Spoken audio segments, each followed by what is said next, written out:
Hi everyone, I'm Kimberly Dean Langlois of Kimberly Dean Designs, and today I'm going to be creating a couple of alcohol ink paintings on two different surfaces that I'll talk about in just a second. And I'm going to be using some of my favorite Tim Holtz colors here. All these are Ranger products, and I also have some little micro applicator tools that I'll be using for some detail. The colors I'm using today, I have Boysenberry, Ember, Sunshine Yellow, Everglades, Foundry, which is an alloy, and then I have some blending solution. I also have a little bit of 91% isopropyl alcohol here that I might be using for some cleanup, and I'll tell you a little bit about the difference in the using alcohol and the blending solution as we kind of get into our painting a little bit. I'm going to work on two different surfaces today. This is a clear film and it has a little bit of tissue behind it now, but as we start moving along, you'll be able to see that this is a totally clear film, and I'm going to show you how you can use this with your paintings. And then I also have some alcohol ink, Dura-Bright. This is a black opaque matte. This is a really good surface for alcohol ink. Both these are non-porous surfaces, so they're excellent for alcohol ink because you can just get it to glide really smoothly on top of the surface. So we're going to start with the black. I'm also using my little Tim Holtz alcohol ink blower here today to move the ink. And we're going to start with this black and just create something a little, well, just on the abstract side. You could use it as a background, or you could use it as just an abstract painting, either way. So let me put some of my inks aside here. I'm going to be using the alloy. This one is one that you have to use blending solution with if you're going to move it. It doesn't work well with 91% alcohol, but it will work really well. It moves well with the blending solution. And the blending solution also helps it adhere to the surface so you won't have any of the flaking off or rubbing off, after your painting is finished. Okay, so let's go ahead and get started. I'm going to start with this Everglades. This is one of my favorite greens. I'm just going to put a little bit of green down across my paper. Hopefully that's going to show up for you. I don't know how well it's going to show up on camera, but I'll tilt it a little bit so you can see it some. I'm going to use my alloy. This is again the Foundry, which has a little silver and gold mixed into it. You want to shake this really well. It has a little ball inside. You want to be able to hear that rattle and get it really well mixed. I'm just going to put down a little bit of that. You don't need a lot of the alloys because they will take over a little bit if you put too much down, and a little bit goes a long way. So I'm adding blending solution now, which you can see is starting to make that alloy just kind of sit on top of the surface and just kind of spread and float around on top. And it creates this really beautiful kind of organic shape. I'm just going to use a little bit of air to get in there and break it up a little bit.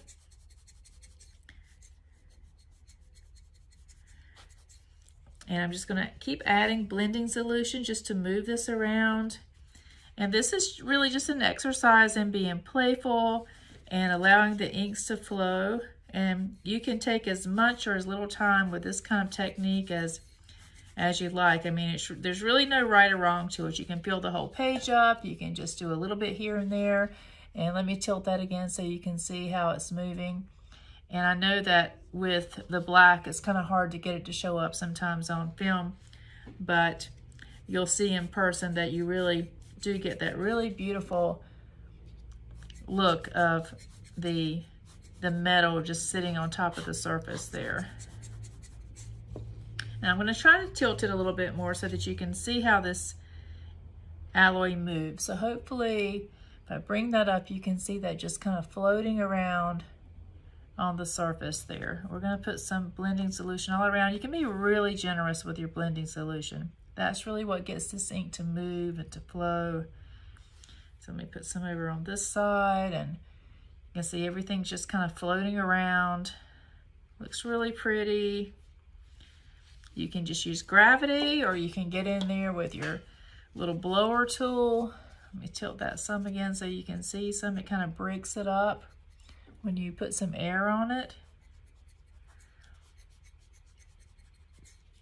And you can add more color to it. I really love this green, and I think it's just beautiful. Also, I didn't mention in the beginning, but Snowcap, the white mixative, is one of my very favorite inks. I rarely do a painting that I don't use snow cap, and it also helps the ink to show up on black. So let's put a little bit of the snow cap down. And it looks like I might be getting low on it here. Let's put some snow cap down, some more blending solution. And look at how that snow cap just gets in there and just looks really, has that sort of cloudy look to it. So it looks beautiful if you use snow cap in skies or in beachy scenes. It looks really pretty in water, oceans, waves. And this is, you know, the kind of thing you want to just take your time with it and play around with it and let the inks flow and do what they naturally do so beautifully. Just giving a little bit of air just to spread the ink out. Let me tilt it up so you can see that again. So you were just creating like a background or something that just looks very, very abstract. So I'm gonna put a little bit more of this alloy down. Little snow cap in there with it. Some more blending solution. And just let that just kind of flow. Give it a little bit of air, let it flow. And this doesn't, you know, need to look like anything specific. It's just, we're really just doing something that just looks like interesting shapes. I love it when you can just let the inks get in there and move around naturally like they do. And I'm just adding more blending solution, blowing the ink back on top of itself and just seeing what forms. Let's add another color in there. Let's put a little bit of this boysenberry, which is one of my favorite colors. I use it all the time. This is the purple. I'm gonna put just a few drops of that in there. And you can let it sit there and kind of organically shape, or you can move it around some.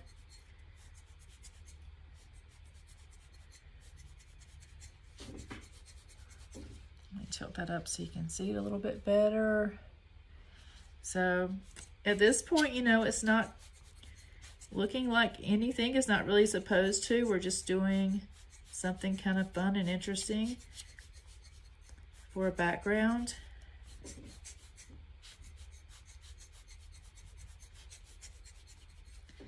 So this is what we have right now. And then you just have to decide when you want to stop with it. I think I'm going to add maybe just a little bit more, have it spread a little bit more out on my paper. I don't know if I'm going to add any more color. I like it just being a little bit light around the edges. But I'm going to bring it out just a little bit toward the edge of the paper some. But keep it mostly, I think, concentrated toward the middle. But I want to have some of this just kind of come around the edges just slightly. I'm going to my big bottle of blending solution here because I've run out of my little bottle. Let me just push that out toward those edges some.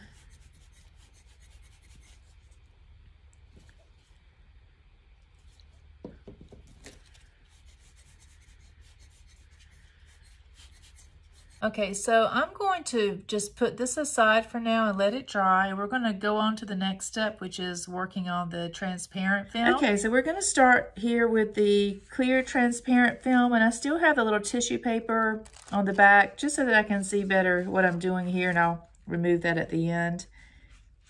The colors, again, that I'm using are Ember, Sunshine Yellow, Boysenberry, and Everglades. And I used a lot of that Everglades and a little bit of boysenberry in my background, so I'm really going to concentrate really on the yellow and the orange, the sunshine yellow and the ember in this piece, and I might add some touches of the other colors as we go. And I'm also going to use my snow cap, the white mixative, and my blending solution.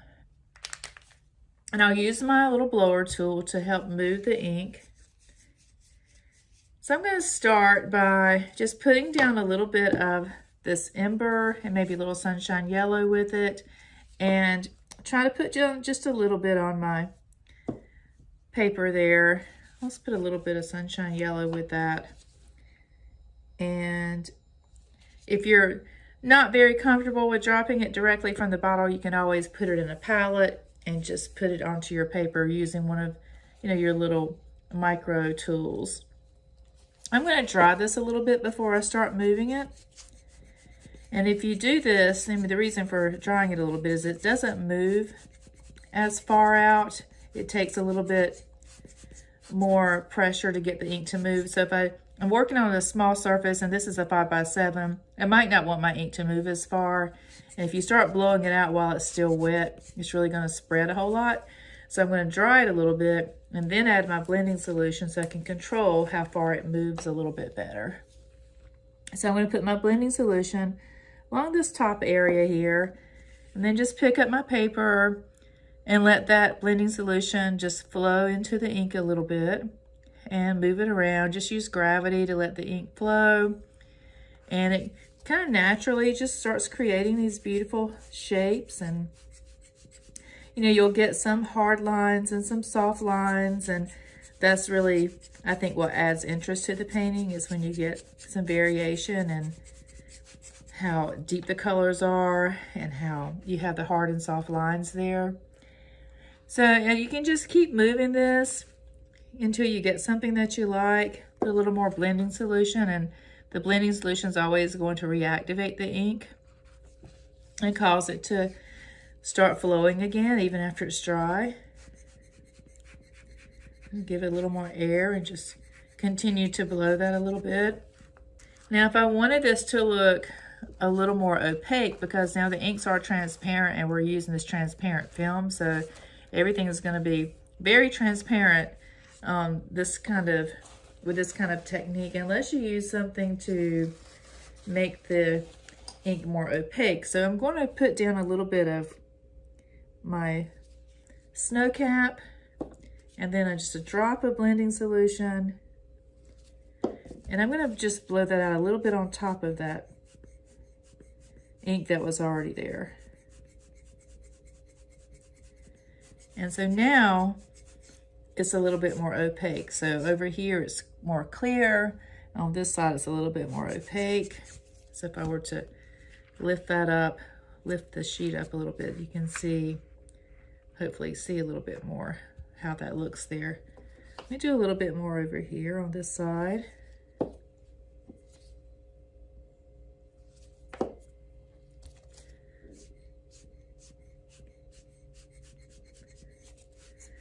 And just move your ink back and forth until you get something that, looks nice.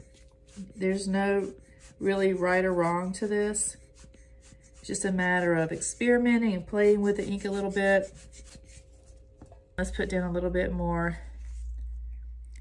of my Ember, a little bit more Sunshine Yellow, just to add some variation in the color. And you don't have to, you can just do one color if you want to. Let's give that a little air and dry it some. You'll be able to see when it's dry because it has a super shiny look when you first put it down, and then it becomes more matte as it sits there and dries. So let's put a little blending solution along this top edge. I'm just going to pick up my paper and let it run into that ink and flow. Sometimes you don't even need to blow it. You can just let the blending solution flow into the ink and create something that's kind of cool and interesting. And I mentioned before that, you can use alcohol, 91% alcohol with this technique, but the difference is that 91% alcohol will pull some of that color away. So if you really want to keep the vibrancy of the inks, blending solution is your best bet. So I've got just a pretty little soft look there. So let's add a little bit more ink to that. Just a little bit more. A bit more. You can always put more color back in there if you lose some of it. I'm going to dry that some again. Put more blending solution down, maybe just along this edge over here. And you don't always have to let it flow into all the ink. You can just let it pick up portions of it. And it's fun just to play around with it and just see what kind of shapes you can get in there. And let me put a little bit of yellow, maybe a little more yellow over here.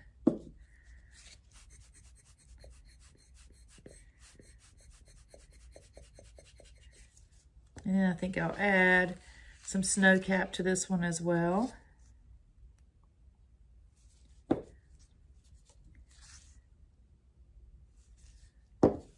Just go ahead and blow that into the ink a little bit. It's kind of, I want to smooth out this edge over here, so I'm going to put some ink or some blending solution on that side and kind of smooth out that side a little bit. And this tool, you don't really need to, wear yourself out with it. It puts out really good air, so just little gentle squeezes on it is all you need to get that ink to flow. So I'm going to think now, I'm going to put another little bloom down, but I want to think about where my stems are going to go first before I put my next one down. So I'm just going to use one of my little micro tools and put some of my Everglades down in my palette over here. And let's just dip that in some. I want to dot it off over here on the side so that it doesn't put too much down. And I'm just going to come in and just pull some little stems in. I mean, that just gives me an idea of where maybe I want to put my next little bloom. And I think I'm going to put it over here on this side and maybe have it kind of hanging down a little bit. So let's try that. Put down a little bit of my ember again. And I'm going to go ahead and put down a little, maybe put my yellow right above it. Just let it blend in together a little bit for a second.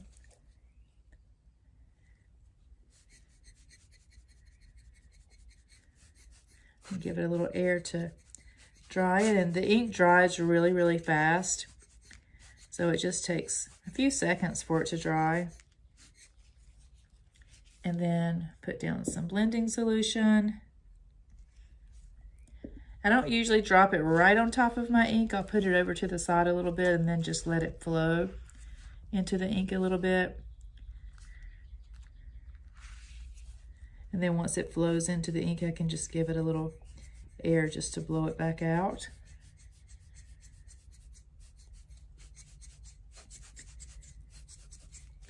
So let's do it. Let's move this little edge here over some. And by doing that, I just put a little bit of blending solution, let it flow into my ink some, create that really pretty kind of organic looking shape there. Give it a little bit of air.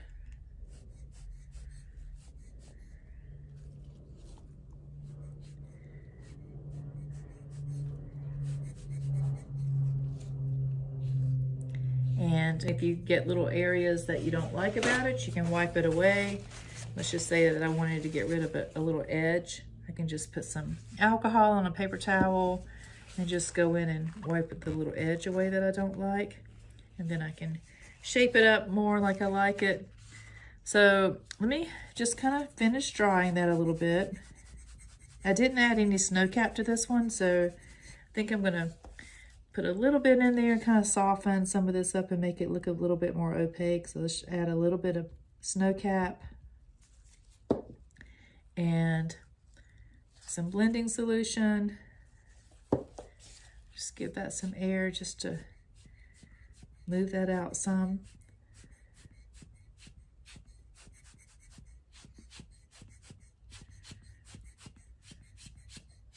And you can really get some really beautiful texture when you add that snow cap to your inks. So let me turn this back around. And now I'm just going to pull a little stem in here with my green again. Let's kind of pull it over to the side here, like this. Let me add a little bit more green in my palette. Let me just pick it up so you can see a little bit how transparent this is. And so where the snow cap is, it gives it a lot of texture in there and kind of creates some areas that are a little more opaque. I think at this point, I just want to add a little detail to it. You could use one of your little micro tools and just go in and add, you know, some little dots in places if you wanted to come up and just add some little details in different places. If you just go in with your alcohol, you can break some of that up.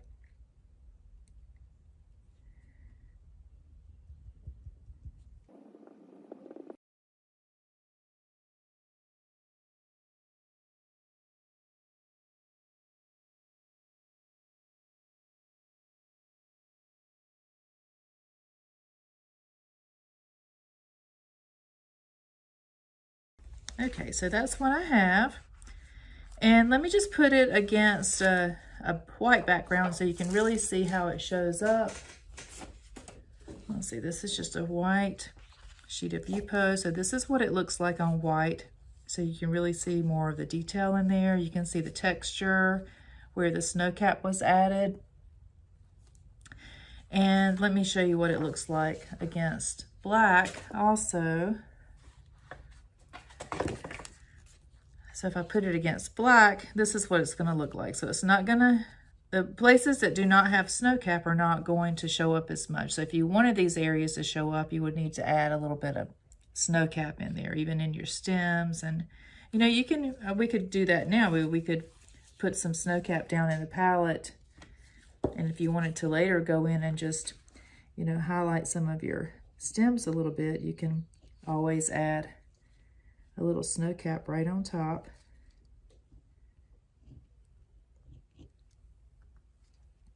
Just to get some of that to show up some.